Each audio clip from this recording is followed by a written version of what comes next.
Assalamu alaikum everyone, barkanmu da warhaka, sunana Maryam.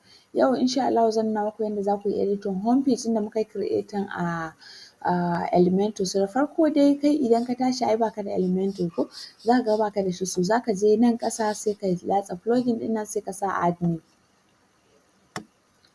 So kamar yadda kuke gani da na clicking add new gashi nan ya kawo ni inda aka sa add plugin. So saboda haka in kana da plugin ɗin already ka samo shi a wani website ko ka yi wannan ɗin shi dai a system ɗinka ko a wayanka, za ka sa upload plugin nan wurin. So in kuma baka da shi kawai za ka zo nan sai ka yi searching.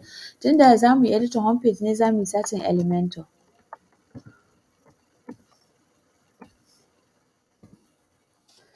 Elementor. So kuma gashi nan na farko da ya fara zuwa gashi nan Elementor website builder. So ni abin da ya sanya na riga na yi install ɗin shi kuma na yi activating ɗin shi. So ku idan baku za ku ga inda aka sa install ɗin nan irin nan wurin, sai ka clicking install kuma sai ka activating ɗin shi. So yanzu idan ka install ɗin shi ka activating ɗin shi za ka gan shi a nan cikin menu ɗinka za ka ga Elementor kamar yadda kuke gani ga nawa nan wurin. So next abin da za ka yi sai ka je wurin page ɗinka. Kamar yadda kuke gani zan zo pages sai in sa all pages saboda na riga na yi creating page ɗin.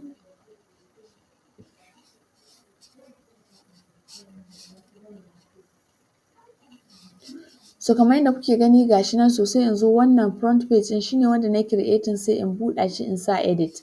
Ina sa edit zai buɗe.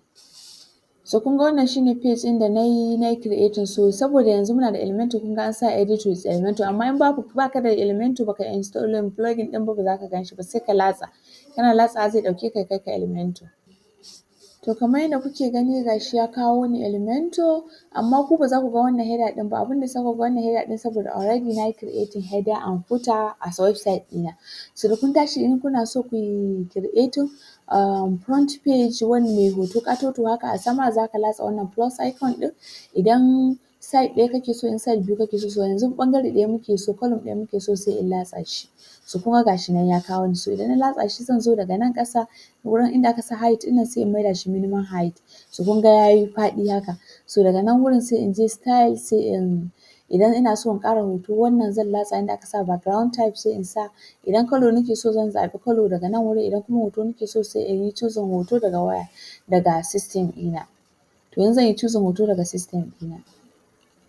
Kamar yadda kuke gani na latsa, saboda haka na ɗauki wannan hoton na farko sai in sa insert media. To kamar yadda kuke gani ga hoton ya shigo. So wannan plus icon ɗin abubuwan da nake so in ƙara ciki ne, saboda haka zan latsa wannan 9 dots ɗin. Idan na latsa sai in sa inner section. Inner section zai raba man shi wannan ɗin ne guda biyu. Nan zan zo in ɗauko text sai in ƙara latsa wannan 9 dots ɗin. In text nake so in sa text editor in yi dragging ɗin shi in yi dropping ɗin shi. Amma gaskiya Elementor ba ta yiwuwa a waya sai dai a system. Nan zan canza rubutun da nake so, in ina so in canza color sai in zo style. Idan na zo style sai in latsa nan inda aka sa text color sai in latsa sai in canza ta. Misali ina so in maida ta fari sai in latsa in canza. So nan ina so in sa misali buttons ko wani abu sai in ƙara latsa wannan 9 dots ɗin sai in zo sai in yi searching button a nan wurin. So kamar yadda kuke gani ga button ɗin nan sai in ɗauke shi, na yi double clicking sai in ɗauke shi in ja shi nan wurin. Saboda haka sai in zo sai in canza abun da aka rubutu gashi inda aka sa click here sai in rubuta misali in login nake so in rubuta sai in rubuta login.